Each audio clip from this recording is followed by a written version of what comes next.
때가 아직 낮음에 나를 보내신 이의 일을 우리가 하여야 하리라. 밤이 오리니 그때는 아무도 일할 수 없느니라. 오늘 우리가 살펴보려고 하는 것은 일, 특히 기독교적인 일입니다. 우리가 살피고자 하는 본문에서 예수님께서는 자신의 일에 대해서 말씀하시고 또 오늘 우리들이 해야 할 일의 그 방향을 제시하여 주고 있습니다. 오늘 말씀을 이해하려면 요한복음 9장의 맥락에서 봐야 합니다. 예수님께서 제자들과 함께 길을 가실 때 나면서 소경된 자를 만나게 됩니다. 이때 제자들은 이 눈먼 자의 불행의 원인이 누구의 죄로 인한 것이냐 하는 질문을 합니다. 당시에 인간의 고난, 특히 눈먼 것과 같은 불행은 죄 때문이라고 널리 이해되고 있었습니다. 제자들은 이러한 상식적인 원리를 가지고 그러면 이 사람의 눈이 먼 것은 누구의 죄냐 하는 것으로 접근을 한 것입니다. 그에 반해 예수님께서는 그를 온전한 한 사람으로 보았고 더 나아가 그를 불쌍히 여기셨습니다. 누구의 죄로 인함이냐는 제자들의 질문에 누구의 죄로 인한 것이 아니라 그에게서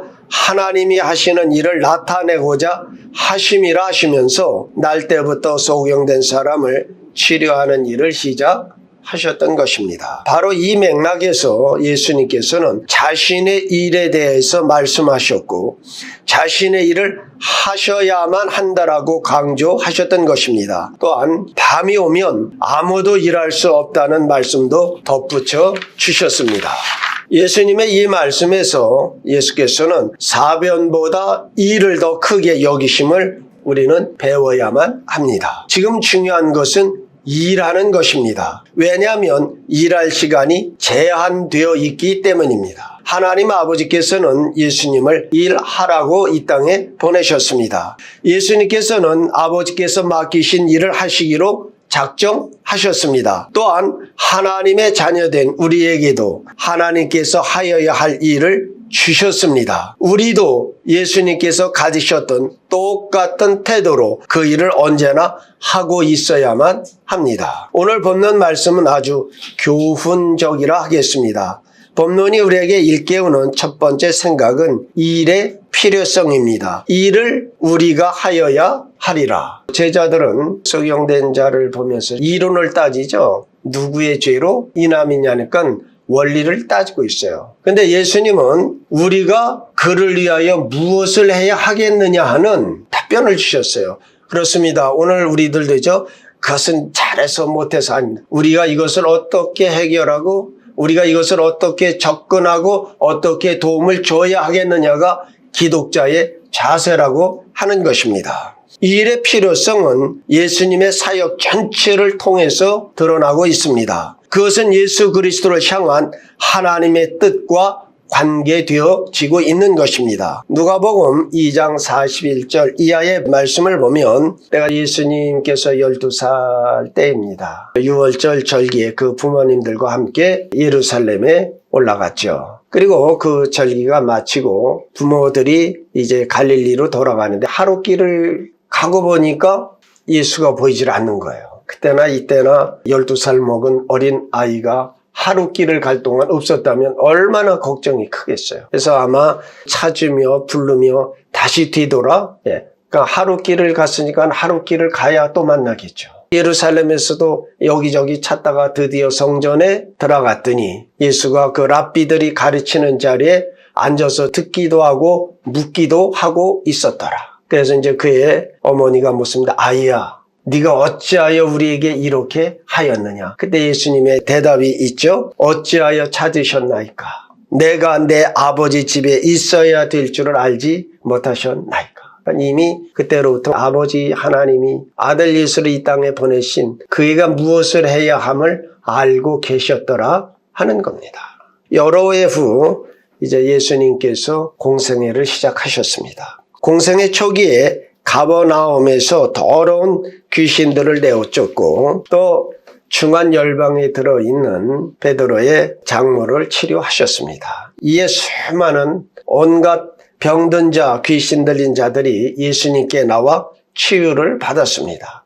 이때에 가버나움과 그 지경에 있는 사람들이 예수님께서 자기들에게서 떠나지 마시기를 간청했습니다. 그러니까 그때나 이때나 우리 인간에게는 고통이 있고 질고가 있고 질병이 있는 것이죠. 그러니까 예수께서 오셔서 이것을 하는 것을 보고 예수님 떠나지 마시고 우리를 더 치료하옵소서, 여기 머무시옵소서, 그런 부탁이에요. 근데 누가복음 4장 43절 말씀을 보면 예수께서 이르시되 내가 다른 동네에서도 하나님의 나라 복음을 전하여야 하리니 나는 이 일을 위해 보내심을 받았노라고 하셨습니다. 다시 말하면 예수님은 복음을 전파하시면서 하나님께서 주신 일의 필요성을 갖고 계셨다 하시는 것입니다. 요한복음 3장 14절에서는 니고데모에게 모세가 광야에서 뱀을 든 것 같이 인자도 들려야 하리라. 예수님의 사역의 전체는 최종은 뭐예요? 그리스도의 십자가죠. 십자가.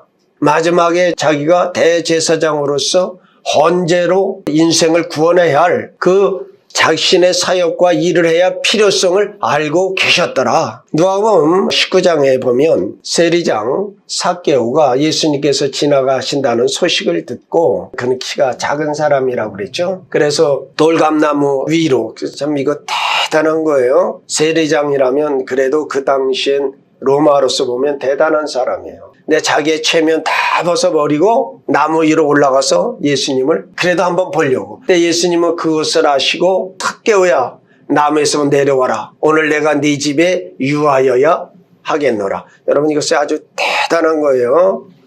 왜냐하면 그 당시에 세리들은 로마로부터 어떤 지역을 사는 거예요. 자기가 선금을 주고 세금을 대신 걷겠다라고 사는 거예요. 그리고 세금을 자기가 사람들에게 부과해서 받아서 이득을 남기는 것이에요.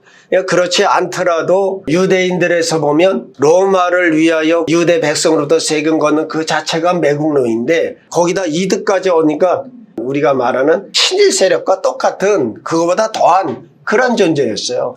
근데 예수님께서 오늘 내가 네 집에 유하여 하겠다 그러고 그 집에 들어가셔서 먹고 마시고 저기라니까 사람들이 뭐라 그러겠어요? 아니, 우리가 그래도 최소한도 저 사람은 하나님의 선지자여 선원 선생으로 알고 있는데 우리에게 혐오스러운 저 로마 사람과 전혀 아주 충성을 다하는 매국노인 저런 사람의 집에 들어가?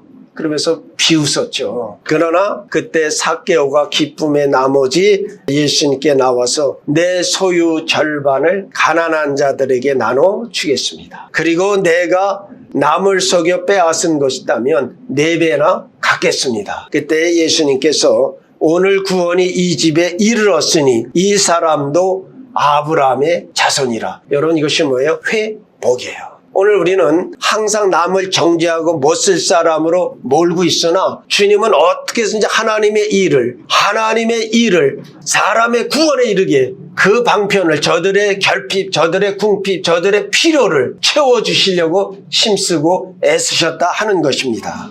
자, 그러면서 예수님께서 하신 말씀 있죠. 인자가 온 것은 잃어버린 자를 찾아 구원하려 함이라. 누가복음 9장 22절 말씀을 보면 인자가 많은 고난을 받고 장로들과 대제사장들과 서기관들에게 버림받아 죽임을 당하고 제3일에 살아나야 하리라고 하셨습니다. 또 요한복음 10장 16절에서는 또 우리에게 들지 아니한 다른 양들이 내게 있어 내가 인도하여야 할 터이니 그들도 내 음성을 듣고 한 무리가 되어 한 목자에게 있으리라고 하셨습니다. 이와 같이 예수님은 공생의 시작으로부터 끝까지 자기를 향하신 하나님의 뜻에 항상 복종하셨더라 하시는 것입니다. 또한 예수님께서 일을 하셔야 한다는 의무감을 갖고 계셨는지에 대한 또 다른 이유가 있습니다. 첫 번째 이유가 하나님의 뜻에 복종하는 것이었다면 두 번째 이유는 사람들의 궁핍이 바로 그것입니다. 우리는 요한복음 8장 끝에서 예수님을 돌로 치려하여 피하여 성전에서 나오신 장면을 보았습니다. 9장에서는 거짓 소경을 만나 즉시 그의 필요와 난제에 깊이 개입하셨습니다. 예수님은 언제나 그런 식으로 행하셨습니다. 예수님께서는 눈을 들어 보실 때마다 끌어 모아야 할 양들과 구원해야 할 영혼들이 있었습니다. 그래서 예수님은 일하신 것입니다. 사람들의 필요가 예수님으로 하여금 일하도록 하신 것입니다. 오늘 우리의 시대도 다르지 않습니다. 오늘날에도 인간들의 문제는 큽니다. 인간은 문제가 없는 날이 없고 문제 없는 사람이 없는 것입니다. 많은 수의 사람들이 복음과 예수 그리스도 없이 멸망해 가고 있습니다. 우리가 그들에게 보냄을 받았다라고 하는 이 사실을 잠시라도 잊지 마시기를 바랍니다. 예수님을 하여금 일하지 않으면 견딜 수 없게 하는 세 번째 이유는 예수님 내면에 충만하게 채워진 타인을 향한 사랑이셨습니다. 예수님은 우리를 사랑하셨습니다. 그래서 예수님은 길을 가시다가도 멈춰서 다른 사람을 위해서 일하셔야 했던 것입니다. 여러분은 타인을 사랑하고 계십니까? 그렇지 않으면 제자들이 나면서 소경된 자를 바라보았던 것처럼 타인들의 문제거리들만 보고 있지는 않습니까? 우리가 마땅히 어떻게 하여야 하는지를 보여주는 성경적 신뢰가 있습니다. 그것은 우리가 다 잘 알고 있는 누가복음 15장에 기록된 탕자의 비유입니다. 그 탕자는 아버지의 재산 중에 자신의 분깃을 미리 달라고 그래서 나누어 가지고 먼 나라로 가서 우리가 아는 대로 허랑방탕하여 재산을 다 탕진하였어요. 이방인이 재산을 탕진하면 어떻게 되겠어요? 그러니까 이 일 저 일 하다가 나중에는 유대인들로서는 이스라엘 백성으로서 가장 혐오스러운 돼지를 치는 사람이 되었어요. 그런데 주인이 인색한 사람이라 배불리 주지도 않아서 돼지가 먹어야 할 쥐염염매를 먹던 그 어느 날 무엇을 아버지 집을 생각한 것이죠. 내 아버지에게는 많은 품꾼들이 있는데 그들은 풍족하게 먹는다. 그리고 생각하는 것이죠. 이에 돌이켜. 아주 중요한 말이에요. 터닝 포인트. 이에 돌이켜.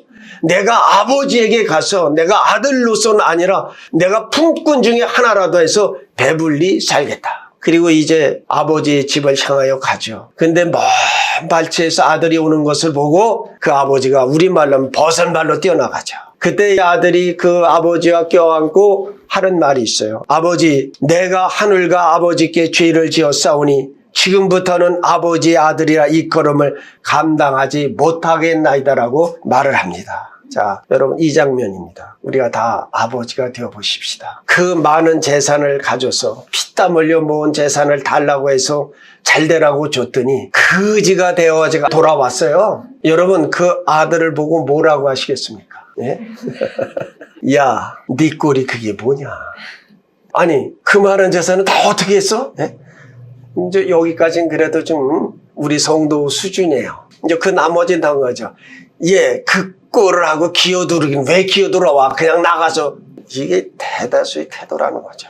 네, 그러나 그 아버지는 그렇게 하지 않았다는 겁니다. 달려가 목을 안고 입을 맞추고 제일 좋은 옷을 내어다 입히고 살진 송아지를 잡아 잔치를 하며 반지를 너는 내 아들이다는 인장을 준 거죠. 이 내 아들은 죽었다가 다시 살아났으며 내가 잃었다가 다시 얻었노라 하니 저희가 즐거워하더라. 이 이야기는 타락한 인생들을 향한 하나님의 사랑을 보여주시기 위해서 주신 것입니다. 우리도 그 본을 따라야 합니다. 예수님께서 세상의 죄인들을 위해 자신의 생명을 내어 주셨습니다. 우리는 이 사랑에 감동하여 움직여야 합니다. 주 예수 그리스도의 사랑으로 한 영혼을 구원하기 위하여 강권하시는 성도들이 다 되어주시기를 부탁을 드립니다. 일에 대한 예수님의 말씀에서 배워야 할 두 번째 교훈이 있습니다. 그것은 맡겨진 일에 대한 성실입니다. 골로새서 3장 22절로 23절의 말씀은 종들아 모든 일에 육신의 상전들에게 순종하되 사람을 기쁘게 하는 자와 같이 눈가림만 하지 말고 오직 주를 두려워하여 성실한 마음으로 하라.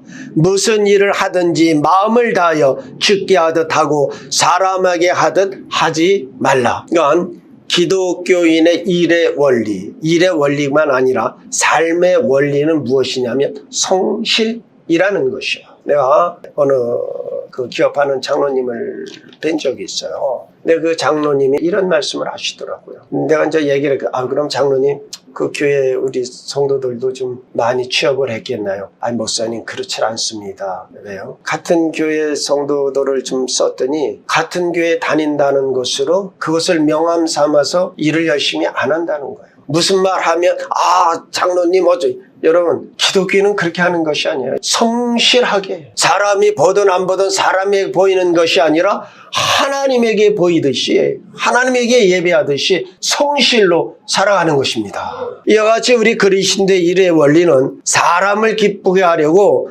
눈가림만 하는 자가 아니라 무슨 일을 하든지 마음을 다하여 죽게 하듯 성실함으로 하는 것입니다. 예수님께서는 자기를 보내신 이의 일을 하기 위해서 오셨습니다. 예수님께서 간절한 소원을 가지고 모든 열정을 쏟은 것은 바로 그 일을 위해서였다 하는 것입니다. 예수님께서는 자신이 하여야 할 일에 대해서 이것저것 가리지 않으시고 모든 것을 하셨습니다. 나를 보내신 이의 일을 반드시 해야 하겠다. 즉, 그 일을 다 해야만 하리라고 하는 뜻입니다. 그 일들이 개인적으로 좋아 보이든 그렇지 않든 간에 예수님은 그 모든 것을 하기로 결심하셨습니다. 여러분, 겟세마네 동산에서 그 십자가를 앞에 놓고 기도하시던 장면을 생각해 보세요.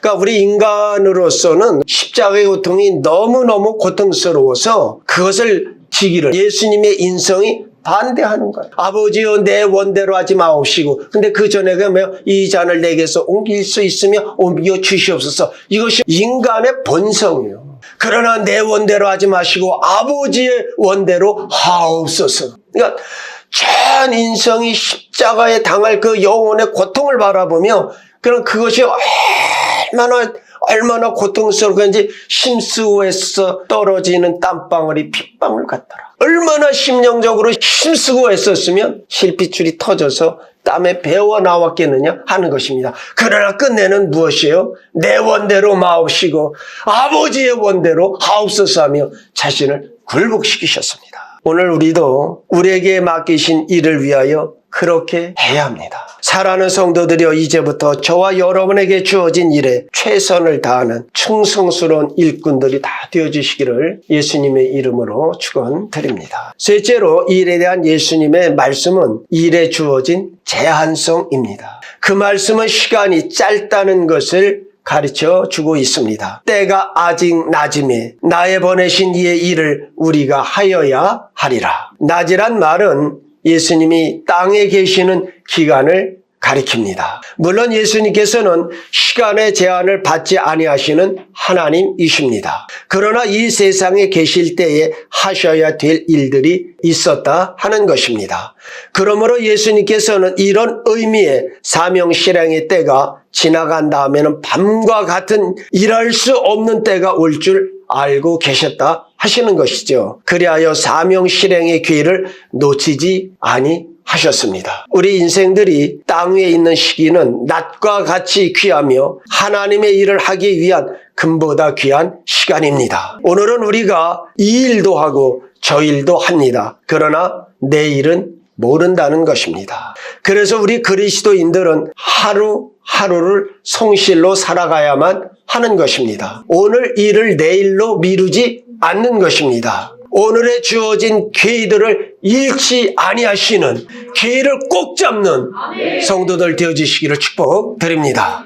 오늘 우리가 갖고 있는 섬김의 기회가 끝날 수도 있습니다. 또한 우리는 여전히 건강을 유지하고 시간을 갖고 있더라도 우리로부터 복음을 들어야 하거나 섬김을 받아야 할 사람의 기회가 지나가 버릴 수도 있다 하는 것입니다. 밤이 오리니 그때는 아무도 일할 수 없느니라. 실로 우리 모두의 인생도 끝이 있습니다. 우리의 증거를 받을 사람에게도 끝이 옵니다. 이뿐 아니라 인류의 역사에도 밤이 옵니다. 그래서 특별한 시대에만 주어진 일의 기회도 끝날 수 있다는 말씀입니다. 우리들에게 주어진 기회들이 얼마나 지속될지는 아무도 모릅니다. 또한 새로운 암흑의 세대가 우리에게 오고 있음도 우리는 명심해야 합니다. 그 영원한 제국, 그 강대한 로마라고 하는 제국이 야만인들에 의하여 무너짐과 같이 오늘의 기독교에 야만인들이 오고 있다라고 하는 것입니다. 인본을 최우선으로 하는 인본주의 야만이 오늘 우리의 교회로 오고 있습니다. 사랑이 최고라고 하는 박애주의 야만이 교회를 향하여 또한 오고 있습니다. 과학의 새로운 발견을 오용함을 통하여 야만인들이 과학에서도 오고 있습니다.